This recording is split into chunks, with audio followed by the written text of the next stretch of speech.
Hello, good morning class. आज हम करने वाले हैं बेटा मुहावरे। देखिए, कुछ मुहावरे तो मैं आपको करवा ही चुकी हूँ, तो कुछ आज मैं इस वीडियो में आपको करवाने वाली हूँ।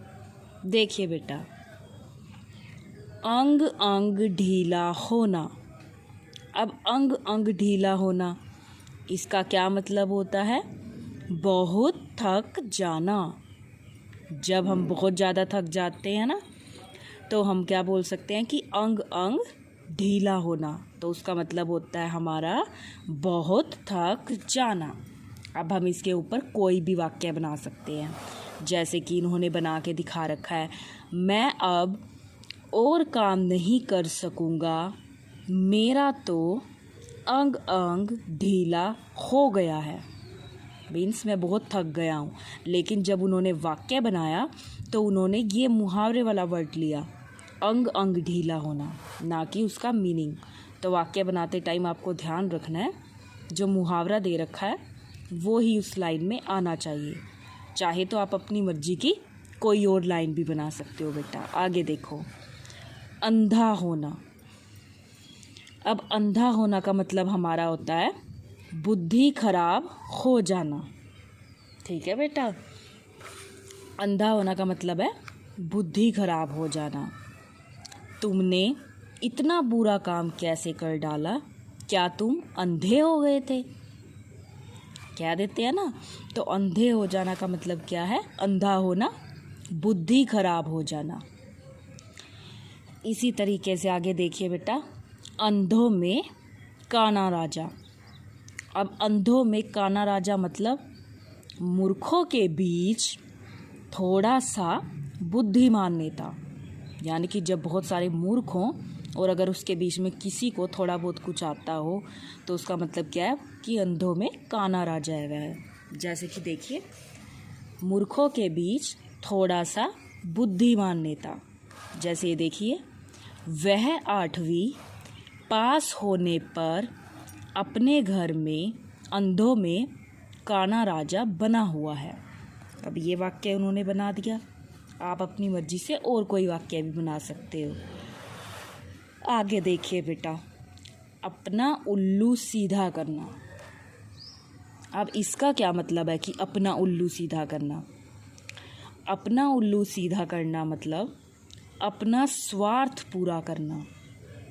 जैसे कि देखिए, वह मीठा बोलकर सबसे अपना उल्लू सीधा कर लेता है। मीठा बोलकर मतलब प्यार से बोलकर उसे अगर किसी से कोई भी काम करवाना हो तो वो उससे वो काम करवा लेता है। मीन्स अपना उल्लू सीधा कर लेता है। ठीक है बेटा, इसी तरीके से आप आगे देखिए, आंखें फेर लेना। अब आंखें फेर लेना का मतलब क्या होता है? ध्यान ना देना, उपेक्षा करना। मतलब जब कोई जानबूझ के ध्यान नहीं देता तो हम क्या कहते हैं कि उसने आंखें फेर ली हैं। तो आंखें फेर लेना का मतलब क्या है हमारा? ध्यान ना देना। जैसे कि देखिए, मतलब पूरा होने पर जौहर ने हमसे आंखें फेर ली। मतलब जब उसका काम पूरा हो गया, उसका मतलब निकल गया, तो उसने हमसे आंखें फेर ली। ये मतलब है बेटा इसका। ठीक है, आगे देखिए आप, अपने मुंह मियाँ मिट्ठू बनना। अब इसका क्या मतलब है कि अपने मुंह मियाँ मिट्ठू बनना? अपने मुंह मियाँ मिट्ठू बनने का मतलब है अपनी प्रशंसा अपने आप करना। मतलब कि अपनी तारीफ अपने आप ही करते रहना। अपने मुंह मियाँ मिट्ठू बनना। जैसे कि कोई उसकी प्रशंसा करे या ना करे, वह स्वयं ही अपने मुंह मियाँ मिट्ठू बना रहता है। मीन्स अपनी प्रशंसा अपने आप ही करता रहता है, कोई उसकी तारीफ करे चाहे ना करे। तो आगे देखिए बेटा, एक इसमें हमारा है अपनी खिचड़ी अलग पकाना। अब अपनी खिचड़ी अलग पकाना, इसका क्या मतलब है? अलग थलग बने रहना। मतलब अलग से ही अपना सारा काम करना। देखिए उसमें एक कमी है, उसमें एक कमी है, वह सबके साथ ना बैठकर अपनी खिचड़ी अलग पकाता रहता है। मीन्स वो हम सबके साथ नहीं रहता, वो अलग ही बैठकर अपनी ही खिचड़ी अलग ही पकाता रहता है। इसी तरीके से आँखों में खटकना, आँखों में खटकने का मतलब है अच्छा ना लगना या फिर बुरा लगना। जैसे कि देखो, गालियाँ बकने की आदत के कारण वह मेरी आँखों में खटकता है। मीन्स वो गालियाँ देने की उसकी आदत है, इसलिए वो मुझे बिल्कुल भी अच्छा नहीं लगता, इसीलिए वो मेरी आँखों में खटकता है। तो आँखों में खटकने का मतलब होता है अच्छा ना लगना या फिर बुरा लगना। इसमें से आप कोई भी लिख सकते हो जो आपको अच्छा लगता है। आगे देखिए बेटा, एक है हमारा आँखों का तारा। आँखों का तारा मतलब बहुत प्यारा।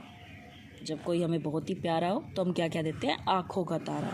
जैसे कि देखिए, माँ अपने बेटे को कैसे कष्ट दे सकती है, वह तो उसकी आँखों का तारा होता है।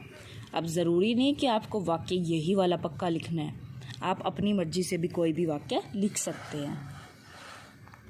इसी तरीके से इसमें एक दे रखा है हमें, आँखों में धूल झोंकना। अब आँखों में धूल झोंकने का मतलब है बेटा धोखा देना। जैसे कि देखिए, कैदी पहरेदारों की आँखों में धूल झोंककर जेल से भाग गया, मतलब वो जेल से ही भाग गया। आगे देखिए बेटा, आग में घी डालना। अब आग में घी डालने का क्या मतलब होता है, लड़ाई को भड़काना। मीन्स एक तो लड़ाई हो ही रही है और कोई किसी को और सिखाता रहे ताकि लड़ाई और ज़्यादा हो जाए, तो उसका मतलब है आग में घी डालना। मीन्स लड़ाई को भड़काना, मतलब और ज़्यादा बढ़ा देना उसे। देखिए, तुम उन दोनों की लड़ाई शांत ना कराकर बराबर आग में घी डाले जा रहे थे। वही बात आ गई ना कि मीन्स तुम उनकी लड़ाई शांत तो नहीं करवा रहे थे, बल्कि और क्या करे जा रहे थे, बढ़वा रहे थे उनकी लड़ाई। आगे देखो बेटा, आग लगने पर कुआं खोदना। अब इसका क्या मतलब है, आग लगने पर कुआं खोदना, विपत्ति आने पर ही उपाय खोजना। मतलब जब कोई मुसीबत आए तभी उसका उपाय खोजना। जैसे कि देखो, कल परीक्षा है और आप आज पुस्तकें खरीद रहे हैं, भला आग लगने पर कुआं खोदने से क्या लाभ। मतलब वो यही तो कहना चाह रहा है कि कल ही तो आपकी परीक्षा है और आज आप बुक्स खरीद रहे हो, भला आग लगाने पर कुआं खोदने से क्या लाभ। मीन्स अब एकदम से बुक्स लेने का क्या फ़ायदा, कल ही तो एग्ज़ाम है और आपको आज याद आ रहा है कि आपको बुक्स लेनी है। इसी तरीके से आगे देखिए बेटा, आसमान से बातें करना। अब आसमान से बातें करना, इसका क्या मतलब है, बहुत ऊंचा होना, क्योंकि आसमान भी देखो बहुत ऊंचाई पे है ना, तो आसमान से बातें करने का मतलब हमारा हो जाता है बहुत ऊंचा होना। जैसे कि देखो, दुबई की बहुमंजिले इमारतें आसमान से बातें करती हैं। अब इसका क्या मतलब हो गया, दुबई जो शहर है हमारा, उसमें क्या है, बहुत ही ऊंची ऊंची जो हैं वो बिल्डिंग्स हैं, काफ़ी ऊंची ऊंची बिल्डिंग्स हैं। इसीलिए उन्होंने ये कह रखा है कि वहाँ की जो इमारतें हैं, मीन्स बिल्डिंग्स हैं, वो किससे बात करती हैं, आसमान से बातें करती है। मीन्स ऐसा लगता है क्योंकि वो बहुत ऊंची ऊंची है ना, इसलिए। आगे देखिए, ईंट से ईंट बजाना, तहस नहस कर देना। मीन्स सब कुछ मतलब तहस नहस कर देना, बहुत ही ज़्यादा लड़ाई हो जाना। मीन्स जैसे कि देखो, हमारी सेना ने आतंकवादियों की ईंट से ईंट बजा दी, मतलब कि एक तरीके से उनका मुंह तोड़ जवाब दिया, कड़ा मुकाबला किया एक तरीके से। आगे देखिए, ईद का चांद होना। ईद के चांद होने का क्या मतलब होता है हमारा, बहुत दिनों बाद दिखाई देना। जब कोई बहुत दिनों बाद दिखाई देता है ना, तो हम उसको बोल देते हैं ना कि तुम तो ईद के चांद हो गए हो। मीन्स जब कोई हमें बहुत टाइम बाद दिखाई देता है तो हम उसे यही बोल देते हैं ईद का चांद होना। जैसे कि देखो, अरे भाई साहब, आप तो ईद का चांद हो गए हो, क्या कहीं बाहर चले गए थे? मीन्स आपका कोई फ्रेंड ही ले लो, आपको अगर वो बहुत टाइम बाद दिखाई दे तो उसका क्या मतलब है? ईद का चांद होना, यानी कि बड़े टाइम बाद दिखाई देना किसी का। इसी तरीके से आगे देखो, उंगली पर नचाना। उंगली पर नचाने का मतलब होता है तंग करना, या फिर आप लिख सकते हो इच्छानुसार काम कराना। मतलब जैसे देखो, क्या ज़माना आ गया है, आजकल की बहुएं अपनी सास को उंगली पर नचाए रखती हैं। कहने का मतलब क्या है? उंगली पर नचाने का मतलब होता है कि किसी से इच्छा अनुसार काम करवाना, मीन्स उसको तंग करते रहना, तो उसको हम क्या बोल देते हैं? उंगली पर नचाना। इसी तरीके से देखिए, 19-20 का अंतर होना। 19-20 का अंतर होने का मतलब है बहुत थोड़ा सा अंतर। थोड़ा सा अंतर, उसको क्या बोल सकते हैं? 19-20 का अंतर होना। जैसे देखो, कोई भी आम ले लीजिए, दोनों में बस 19-20 का ही अंतर है। मीन्स दोनों सिमिलर से ही हैं, बस थोड़ा सा अंतर है। कहने का मतलब ये है इसका। आगे देखिए, 1 और 1 11। 1 और 1 11 का मतलब होता है बेटा एकता वे बल होना। 1 और 1 11 मतलब एकता में बल होना। जैसे कि देखो, अगर हम दोनों मिलजुल कर काम करेंगे तो कोई हमारा कुछ नहीं बिगाड़ सकेगा। याद रहे, 1 और 1 11 होते हैं। बात भी सही है, एकता में बल होता है ना। अगर हम मिलजुल कर रहेंगे तो कोई हमारा कुछ भी नहीं बिगाड़ सकता। इसी तरीके से आगे देखिए, एक हाथ से ताली ना बजना। अब इसका मतलब क्या? एक हाथ से ताली ना बजना। लड़ाई में एक ही पक्ष का दोष नहीं होता। मतलब जब लड़ाई हो रही है तो उसमें दोनों का कुछ ना कुछ फॉल्ट होता है। एक ही पक्ष का ऐसा नहीं होता कि अकेला ही जो व्यक्ति है वही लड़ाई कर रहा है। एक से कभी लड़ाई नहीं होती। इस लड़ाई में किसी एक की गलती नहीं थी, क्योंकि ताली कभी एक हाथ से नहीं बजती। ठीक है बेटा, आगे देखिए, कलेजे पर सांप लौटना। कलेजे पर सांप लौटने का मतलब क्या है? ईर्ष्या होना। ईर्ष्या होना मतलब जलन होना, चिढ़ना किसी से। देखिए, जब नागेश ने सुना कि उसका चचेरा भाई IAS की परीक्षा पास कर गया है तो उसके कलेजे पर सांप लौट गया। मतलब कि उसे जलन हुई, उसको चिढ़ हुई। इसका मतलब ये है हमारा बेटा। आगे देखिए, कान कतरना। कान कतरने का मतलब क्या होता है? चालाकी करना। कान कतरना मतलब चालाकी करना। देखिए, उसे छोटा और भोला ना समझो, वह अच्छे अच्छों के कान कतरता है। मीन्स वो बहुत ही ज़्यादा क्या है? चालाक है। आगे देखिए, खून पसीना एक करना। अब इसका क्या मतलब है? खून पसीना एक करना। खून पसीना एक करना का मतलब है बेटा बहुत मेहनत करना, मतलब कि बहुत ही हार्ड वर्क करना। उसको हम क्या क्या देते हैं? खून पसीना एक करना। जैसे कि देखो, गरीब मजदूर पेट भरने के लिए खून पसीना एक कर देते हैं। ठीक है, मीन्स बहुत मेहनत करना। आगे देखिए आप,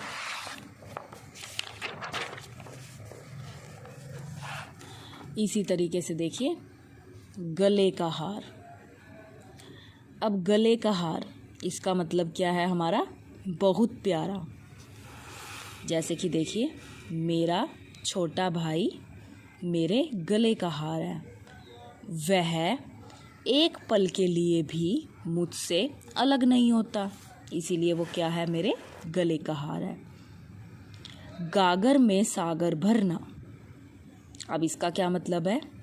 कम शब्दों में ही अधिक कह देना। मतलब थोड़े से शब्दों में ही अपनी ज़्यादा से ज़्यादा बात कह देना, जिससे सामने वाला जो है उस बात को अच्छे ढंग से समझ जाए। जैसे कि देखो, मिर्ज़ा गालिब जी की एक एक पंक्ति गंभीर है, उन्होंने गागर में सागर भर दिया है। आप कुछ भी लिख सकते हो, कोई भी वाक्य बना सकते हो। गिरगिट की तरह रंग बदलना। अब इसका क्या मतलब है, गिरगिट की तरह रंग बदलना मीन्स बात बात में बदल जाना, मतलब बार बार अपनी बात से बदल जाना, कभी कुछ कहना कभी कुछ कहना। अरे उस पर भरोसा ना करना, वह काम होते ही गिरगिट की तरह रंग बदल लेता है। मीन्स जैसे ही उसका काम ख़त्म हो जाता है वो गिरगिट की तरह अपना रंग बदल देता है। ठीक है बेटा, आगे देखिए। घोड़े बेचकर सोना।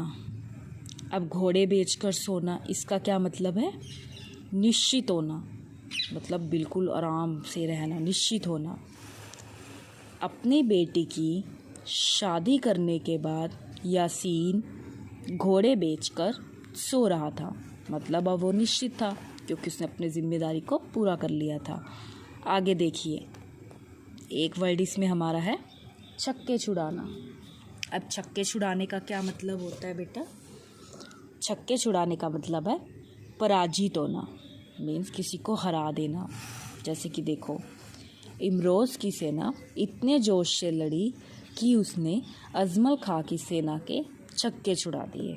वाक्य मैं दोबारा बता रही हूँ कि आप अपनी तरफ से कोई इजी वाक्य भी बना सकते हो, ज़रूरी नहीं है कि आपको यही वाले बनाने हैं। आगे देखिए, एक इसमें हमारा दिया हुआ है छोटा मुंह बड़ी बात। अब इसका क्या मतलब है, छोटा मुंह बड़ी बात मीन्स बढ़ चढ़ कर बोलना, मतलब बहुत ज़्यादा बोलना, बढ़ चढ़ कर बोलना।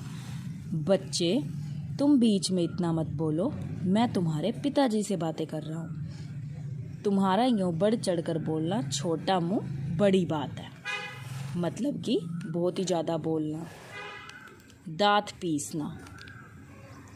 अब दांत पीसने का क्या मतलब होता है, दांत पीसने का मतलब होता है क्रोध करना, मीन्स बहुत ही ज़्यादा गुस्सा करना। तो देखिए, जब रोकने पर भी वह मेरे सामने चुप ना हुआ तो मैंने दांत पीसते हुए उसे एक थप्पड़ जड़ दिया, मीन्स क्योंकि वो बहुत गुस्से में था। दांत पीसने का मतलब क्या होता है, क्रोध करना, मतलब कि गुस्सा आना, क्रोध करना। इसी तरीके से देखिए, दांत खट्टे करना। दांत खट्टे करने का मतलब क्या होता है, हरा देना। आगे देखिए, संख्या में कम होते हुए भी महारानी दुर्गावती के सैनिकों ने शत्रु दल के दांत खट्टे कर दिए। मीन्स वो संख्या में भी कम थे लेकिन फिर भी उन्होंने उसको मज़ा चखा दिया, हरा दिया मीन्स। इसी तरीके से देखो, नाको चने चबाना। अब नाको चने चबाने का मतलब होता है बहुत तंग करना। तुम्हारे जाने के बाद तुम्हारे छोटे भाई ने अपनी शरारतों से मुझे नाको चने चबवा दिए, मतलब कि बहुत ही ज़्यादा परेशान कर दिया, तंग कर दिया। इसका मतलब बेटा ये है। आगे देखिए, प्राण पखेरु उड़ना। अब प्राण पखेरु उड़ना का मतलब है मर जाना। लड़ते लड़ते अनेक योद्धाओं के प्राण पखेरु उड़ गए, मतलब कि लड़ते लड़ते बहुत सारे हम देखते हैं ना, आर्मी सेना में जो सैनिक होते हैं वो भी बेचारे लड़ते लड़ते क्या हो जाते हैं, शहीद हो जाते हैं। इसी तरीके से उसने कहा है, जो लड़ते लड़ते अनेक योद्धाओं के जो प्राण है पखेरु उड़ गए। आगे देखिए, फूला ना समाना। अब फूला ना समाना का मतलब क्या होता है, बहुत खुश होना। प्रथम आने का समाचार सुनकर वह फूली नहीं समा रही थी। ठीक है बेटा, मतलब वो प्रथम आई थी तो वो बहुत ज़्यादा खुश थी। बाल भी बाका ना होना। बाल भी बाका ना होने का मतलब है कुछ भी ना बिगाड़ना। अल्लाह के करम से रेल दुर्घटना में मेरा बाल भी बाका नहीं हुआ, मतलब रेल दुर्घटना हुई लेकिन मैं फिर भी बच गई। बाल भी बाका ना होना मतलब कुछ भी ना बिगाड़ पाना। मुंह की खाना। मुंह की खाना का मतलब है बुरी तरह हराना। जैसे कि देखो, लड़ाई में राजा के सैनिकों को मुंह की खानी पड़ी, मतलब कि वो हार गए, बुरी तरह हार गए। वीर गति पाना। वीर गति पाने का मतलब है युद्ध में शहीद होना, मर जाना। मतलब कि युद्ध में अनेक सैनिक वीर गति को प्राप्त हो गए। इसी तरीके से आगे देखो, स्वर्ग सिधारना। स्वर्ग सिधारने का मतलब है मर जाना। आखिरकार हुमायूं का नाम लेते लेते बाबर स्वर्ग सिधार गए। तो आई होप आपको यहाँ तक ये अच्छे से समझ आया होगा। अब आपको ये लर्न भी करने हैं और यहाँ तक बेटा नोटबुक में ये अच्छे अच्छे लिखने भी हैं। Thank you, have a nice day.